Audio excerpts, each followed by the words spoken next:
ધોરણ 12માં સાયન્સમાં 97.70% સાથે ગોંડલ ટોપ પર, રાજકોટ જિલ્લામાં 93.83% પરિણામ.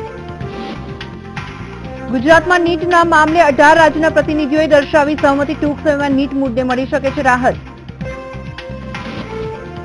રાજ્યમાં ગરમીનો પ્રકોપ યથાવત, તો સુરેન્દ્રનગરમાં 44 ડિગ્રી સાથે ગરમ શહેર, તો રાજકોટમાં 43 ડિગ્રી.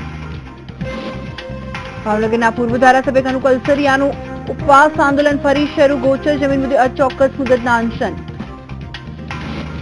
સુરેન્દ્રનગરના મૂડીમાં યુવાને ખેલ્યો ખૂની ખેલ. એક તરફી પ્રેમમાં મહિલાને છરી ઝીકી, યુવકે ગળે ફાંસો ખાઈ મોતને કર્યું વહાલું. અને મોંઘવારીનો માર, પેટ્રોલ ડીઝલના ભાવમાં વધારો, તો શાકભાજીના ભાવમાં વધારો થતા ગૃહિણીનું ખોરવાયું બજેટ.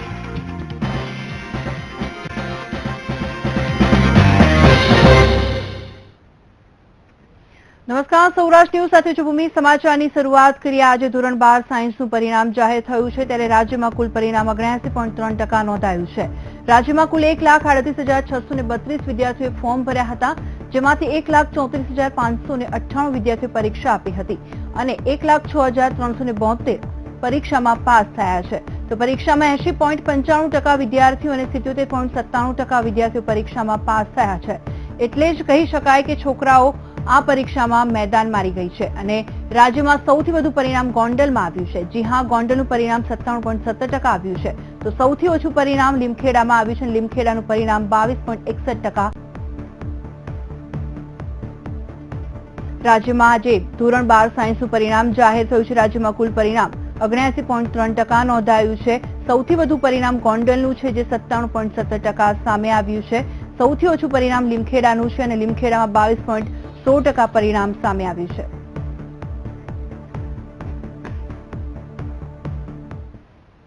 સિસ્ટમથી ફાયદો, ગેરફાયદો, લાભ, ગેરલાભ મિત્ર 5 વર્ષથી ચાલતી પદ્ધતિ છે. એટલે એકદમ કોઈ તારણ ઉપર આવવું એ મુશ્કેલ છે. એમાં પ્રો પણ છે, અગેન્સ્ટ પણ છે. એટલે પર્ટિક્યુલર આ પરિણામ માટે એ પદ્ધતિ નિમિત્ત છે એવું કહી શકાય નહીં. આપણો અભ્યાસક્રમ નબળો નથી, આપણો અભ્યાસક્રમ અલગ છે. રાજકોટ શહેરની વાત કરવામાં આવે તો રાજકોટમાં 2,371 માંથી 2,343 વિદ્યાર્થીઓએ 12 સાયન્સની પરીક્ષા આપી હતી, જેમાંથી રાજકોટ શહેરનું પરિણામ 91.83% પરિણામ આવ્યું છે. જ્યારે રાજ્યમાં ગોંડલનું સૌથી વધુ પરિણામ, જ્યારે 97.70% પરિણામ નોંધાયું છે. ગોંડલનું પરિણામ સૌથી ઊંચું આવ્યું છે અને સૌથી ઓછું પરિણામ લીમખેડાનું આવ્યું છે. અને જે ગોંડલમાં 97.70% પરિણામ નોંધાયું છે અને લીમખેડાનું 22% પરિણામ નોંધાયું છે. મહેનત જે કહી શકાય કે આજે ધોરણ 12 સાયન્સનું પરિણામ હતું અને ઇતિહાસમાં પહેલીવાર સાંજે 5 વાગે પરિણામ જાહેર થયું છે અને સૌથી વધુ ગોંડલમાં 97.70% પરિણામ નોંધાયું છે અને કહી શકાય કે સૌથી ઓછું પરિણામ લીમખેડાનું જાહેર થયું છે.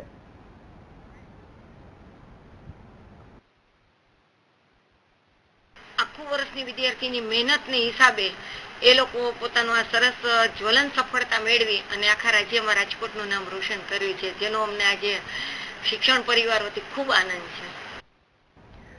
ગુજસેટનું પરિણામ જાહેર થયું છે અને ગ્રુપ એ અને ગ્રુપ બી નું પરિણામ જાહેર થતા વિદ્યાર્થીઓમાં ખુશીની લહેર જોવા મળી છે. ગુજસેટની પરીક્ષામાં ગ્રુપ બી ના 6,819 વિદ્યાર્થીઓ 90% સાથે પરીક્ષામાં અગ્રેસર આવતા પાસ થયેલા તમામ વિદ્યાર્થીઓમાં ખુશીની લહેર જોવા મળી છે.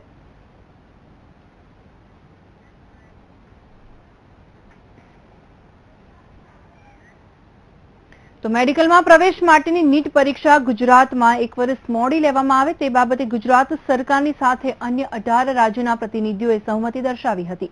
ને આગે કેન્દ્ર સરકાર સુપ્રીમ કોર્ટમાં પોતાનો પક્ષ મૂકશે.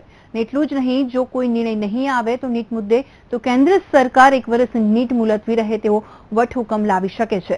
ઉલ્લેખનીય છે કે સુપ્રીમ કોર્ટના નીટના ચુકાદા બાદ રાજ્યના વિદ્યાર્થીઓ અસમંજસમાં મુકાયા હતા અને વિરોધ પણ શરૂ કર્યો હતો. જો કે રાજ્ય સરકારે નીટ મુદ્દે 2 વખત સુપ્રીમ કોર્ટમાં રિવ્યુ પિટિશન કરી અને રાહત માંગી હતી અને સરકાર નીટને 1 વર્ષ મુલતવી રાખવા તેમજ નીટ ગુજરાતી ભાષામાં લેવાય તેવી અરજી કરી હતી.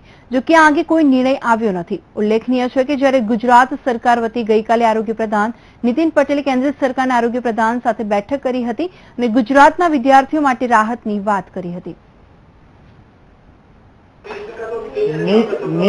નીટ અંગેનો નિર્ણય એ આવતા સપ્તાહમાં આવી જાય એવી શક્યતા છે. હું ને માન્ય નીતિનભાઈ 13 તારીખે ગયા હતા. નડ્ડા આરોગ્ય મંત્રીશ્રીને મળ્યા હતા. એના આધારે ગઈકાલે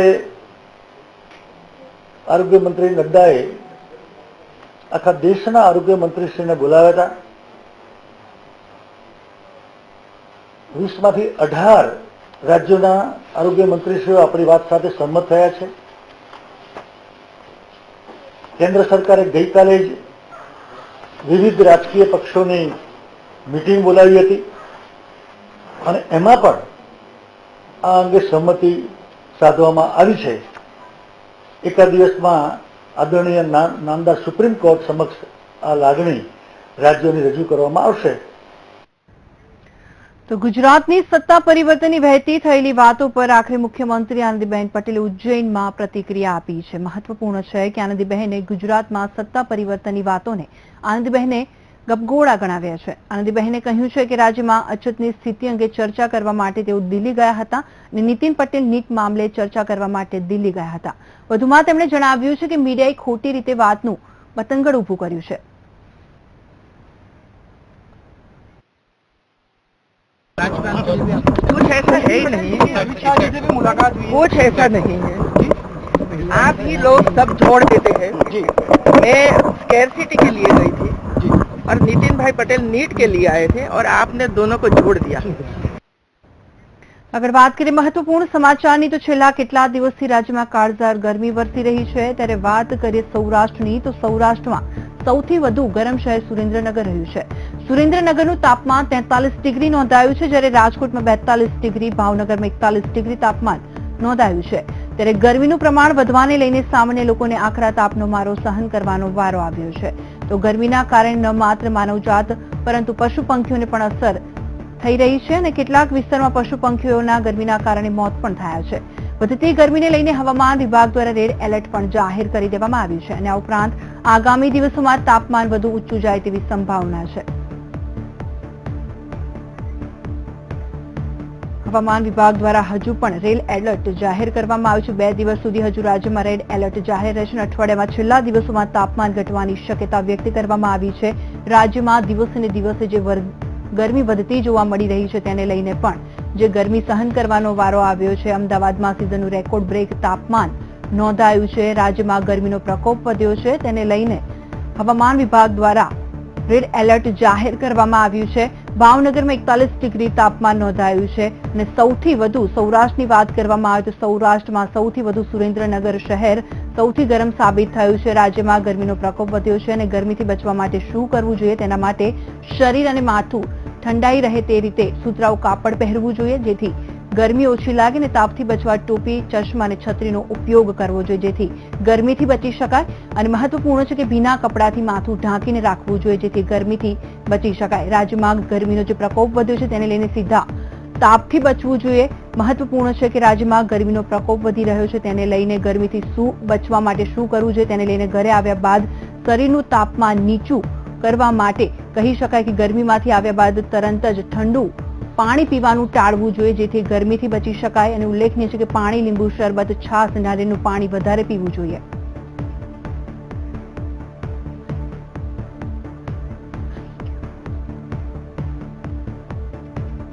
બને તો ઉપવાસ કરવાનું ટાળવું જોઈએ. રાજ્યમાં ગરમીનો પ્રકોપ વધ્યો છે તેને લઈને જે કહી શકાય લૂ લાગવાથી બચવાના જે ઉપાય છે તેને લઈને સવારનું ભોજન 12 વાગ્યા પછી લેવું જોઈએ, જેનાથી લૂ લાગવાથી બચી શકાય.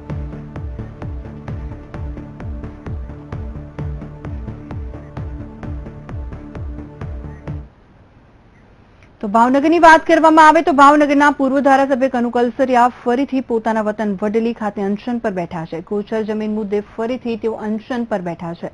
જ્યાં સુધી ગોચર જમીન મુદ્દે ઉકેલ ન આવે ત્યાં સુધી અચોક્કસ મુદ્દત સુધી અનશન ચાલુ રહેશે તેવું તેમણે જણાવ્યું છે.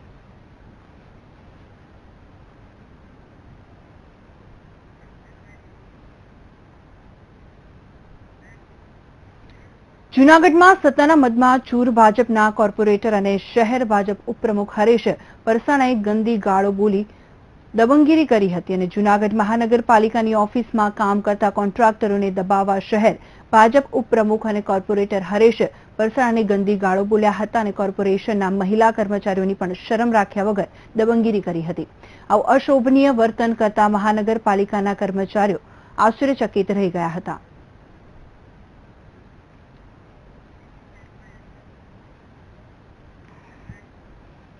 તો વાત હવે રાજકોટની. તો રાજકોટમાં રાજમોતી ઓઇલ મિલના અમદાવાદ બ્રાન્ચના મેનેજર દિનેશ દક્ષિણી હત્યા પ્રકરણમાં માલિક સમીર શાહની ધરપકડ બાદ નવા ખુલાસા થઈ રહ્યા છે. ત્યારે પોલીસ તપાસમાં એવી હકીકત સામે આવી છે કે સમીર શાહ ફરાર હોવા છતાં ઓઇલ મિલમાં તેલના ભાવ પણ પોતે જ નક્કી કરતો હતો. તેમજ અન્ય આરોપી અને રાજમોતી મિલનો કર્મચારી કૃપલસિંહના ઘરનું સરનામું આપતા પોલીસ કૃપલસિંહના ગામ પણ તપાસ અર્થે પહોંચી હતી. યુઝ નહોતા કરતા પણ એ સિવાયના 2 ફોન છે એ આપણે જપ્ત કરેલા છે. તેઓ સમયાંતરે સિમ કાર્ડ બદલાવતા રહેતા હતા અને મિલનો વહીવટ જે અલગ અલગ 2.5 માસ દરમિયાન તેઓ અલગ અલગ 5 રાજ્યોના મોટા મોટા શહેરોમાં રોકાયેલા છે તેમના લોકલ ફોનનો યુઝ કરી અને તેઓ મિલનો વહીવટ ચલાવતા હતા. રાજકોટ મનપા દ્વારા દરોડાની કાર્યવાહી હાથ ધરાઈ હતી અને આરોગ્ય ટીમે મોલ, પાનના ગલ્લા તેમજ કરિયાણાની 118 દુકાનો પર દરોડા પાડવામાં આવ્યા હતા. આરોગ્ય વિભાગના અધિકારીઓએ મોટા પ્રમાણમાં પ્લાસ્ટિકનો જથ્થો જપ્ત કર્યો હતો અને સાથે જ 20,000નો દંડ ફટકાર્યો હતો. તો બીજી તરફ શાક માર્કેટ હોકર્સ ઝોનમાંથી પણ મોટા જથ્થામાં પ્લાસ્ટિક જપ્ત કરવામાં આવ્યું હતું.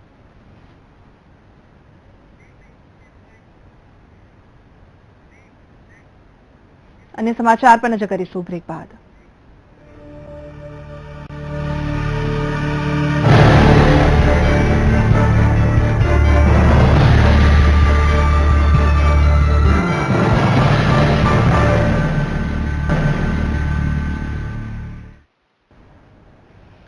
બ્રેક બાદ આપનું સ્વાગત છે. દિવસે ને દિવસે મોંઘવારીનો ગ્રાફ સતત ઊંચો જઈ રહ્યો છે. જી હા, એવામાં જ રોજિંદા ઉપયોગમાં લેવાતા શાકભાજીની આવક ઘટતા ભાવ બમણા થઈ જતા ગૃહિણીઓનું બજેટ ખોરવાયું છે.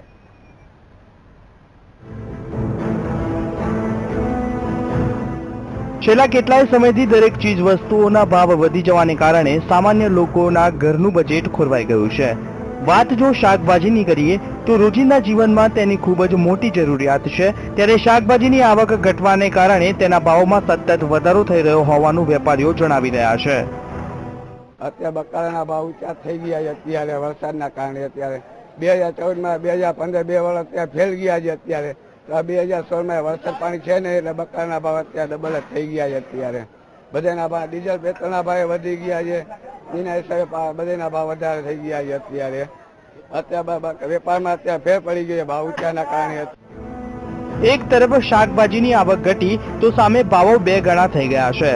જે શાક 20 દિવસ પહેલા 10 રૂપિયામાં કિલો મળતું હતું તેના ભાવ વધીને આજે 30 રૂપિયા સુધી પહોંચી ગયા છે. જેમાં ડુંગળી, બટાકા અને મરચાના ભાવો બમણા થઈ જવાથી રસોઈમાં શું બનાવવું તે પણ મહિલાઓ માટે સવાલ બની ગયો છે. શાક લેવા રોજ આવીએ છીએ 15-20 દિવસથી, પણ શાક એટલું બધું મોંઘું છે પણ જરૂર પડે એટલે લેવી જ પડે. એમાં કઈ હાલતું જ નથી. ઘરની જરૂરિયાત પ્રમાણે બધું લેવું જ પડે છે. મોંઘું હોય, સસ્તું હોય, અમુક ચીજ ક્યારેક ક્યારેક મળતી પણ નથી. જે જોતી હોય એ ચીજ ન મળે, પણ એ બધું તો લેવું જ પડે છે. અચ્છે દિનની વાતો વચ્ચે મોંઘવારી ઘટવાને બદલે દરેક વસ્તુઓમાં ભાવ વધી રહ્યા છે. જેમ કે દૂધ, પેટ્રોલ, કઠોળ, ડીઝલ કે પછી શાકભાજી, એક પણ વસ્તુમાં ભાવો ઘટવાને બદલે વધી રહ્યા છે અને સામાન્ય લોકો માટે ક્યારે અચ્છે દિન આવશે તે જ સ્વપ્ન સમાન છે. કેમેરામેન અમરીશ ચાંદ્રા સાથે રવિ Buddhadev, VTV news, Jamnagar. Petrol ડીઝલના ભાવમાં ફરી વધારો કરવામાં આવે છે. પેટ્રોલ પ્રતિ લીટરે 83 પૈસા મોંઘું થયું છે તો ડીઝલ ₹1.26 પ્રતિ લીટર મોંઘું થયું છે. મે મહિનામાં એક તરફ અસહ્ય ગરમીનો પારો વધતા લોકો ત્રાહિમામ પોકારી ઉઠ્યા છે ત્યારે સરકારે વધુ એકવાર જનતાને મોંઘવારીનો ડામ આપ્યો છે. અગાઉ 1 મેના રોજ પણ પેટ્રોલ ડીઝલના ભાવમાં વધારો થયો હતો ત્યારે ફરી એકવાર પેટ્રોલ ડીઝલ મોંઘું થતા લોકોને ભારે મુશ્કેલીનો સામનો કરવો પડશે. સોનાના ભાવમાં ફરી ઉછાળો આવ્યો છે અને સોનું 30,000ની સપાટીને પાર પહોંચ્યું છે. વૈશ્વિક બજારોમાં આવેલા સકારાત્મક સંકેતોની અસર સોના પર પડી છે. આ વધારા સાથે 10 ગ્રામ સોનાની કિંમત ₹30,054 પર પહોંચી ગઈ છે.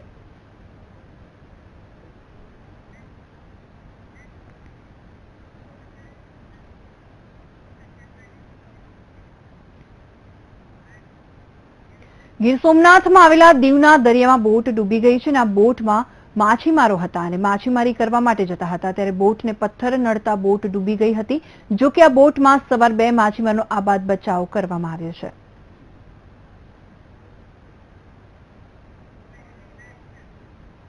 વાત હવે રાજકોટની તો રાજકોટની સૌરાષ્ટ્ર ટાઉન ક્લિનિકમાં પથરીના ઓપરેશન કરવામાં આવેલા તરુણને ઇન્જેક્શન આપ્યા બાદ તેનું મોત નીપજ્યું છે. જી હા, જેમાં હોસ્પિટલમાં કામ કરતા ડિગ્રી વિનાના કમ્પાઉન્ડરની બેદરકારી સામે આવતા પોલીસે તેની ધરપકડ કરી છે અને તપાસ બાદ તબીબ વિરુદ્ધ પણ પગલાં લેવામાં આવે તેવી શક્યતા વર્તાઈ રહી છે.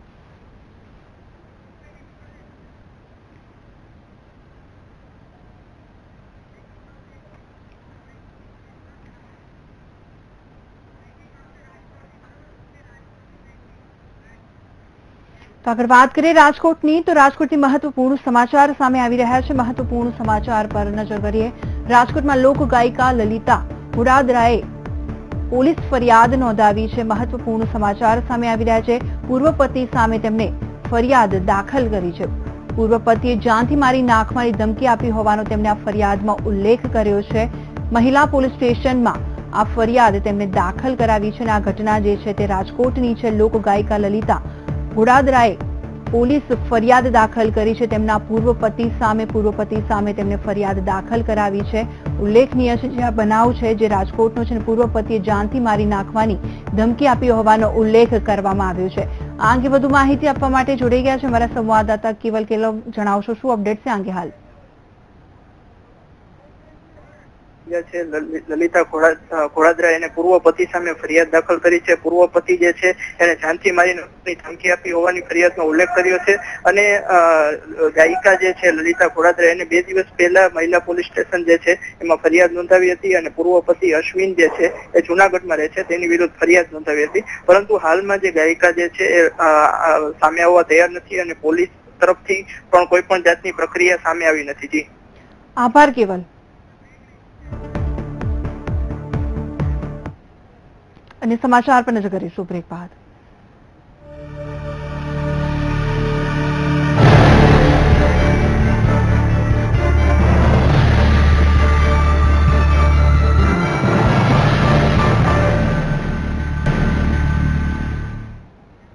બ્રેક બાદ આગળ વાત કરીએ તો પોરબંદર જિલ્લામાં ચાલી રહેલ ભૂગર્ભ ગટરની કામગીરીના કારણે રસ્તાઓ અને શેરીઓની હાલતો ખાબડખૂબડ છે જ, પરંતુ હવે તો આ કામગીરીના કારણે પોરબંદર શહેરના શાન ગણાતી ચોપાટીને પણ અસર થતી જોવા મળી રહી છે.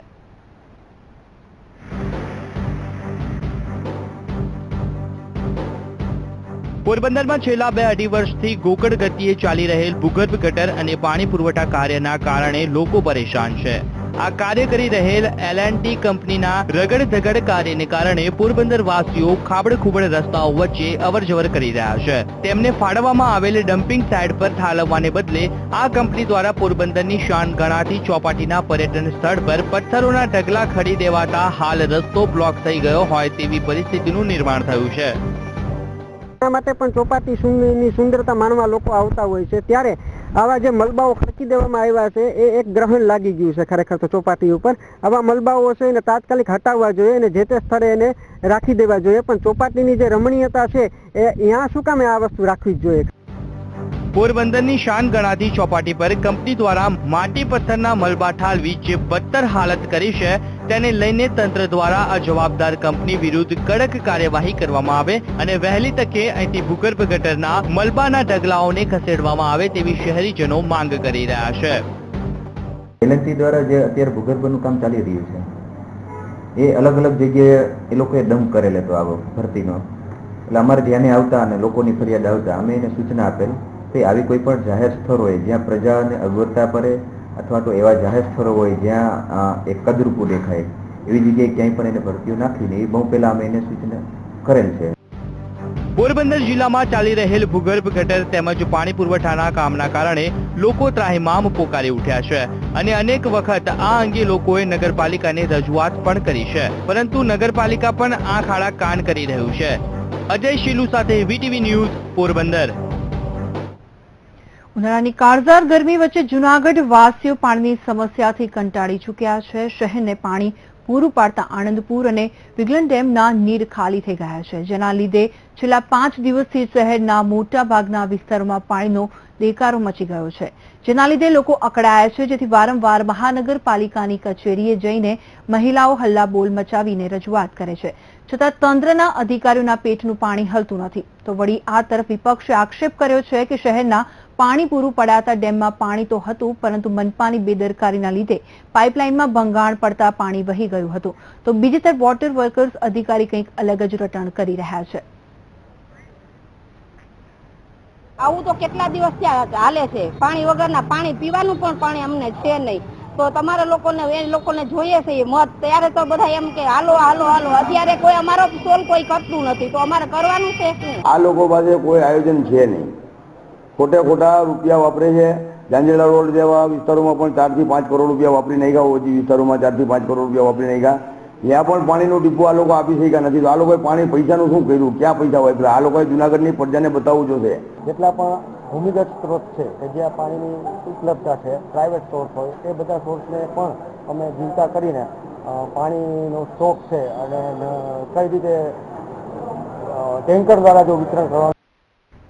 તો આ સાથે સમાચારમાં હાલ બસ આટલું. રજા આપશો. નમસ્કાર.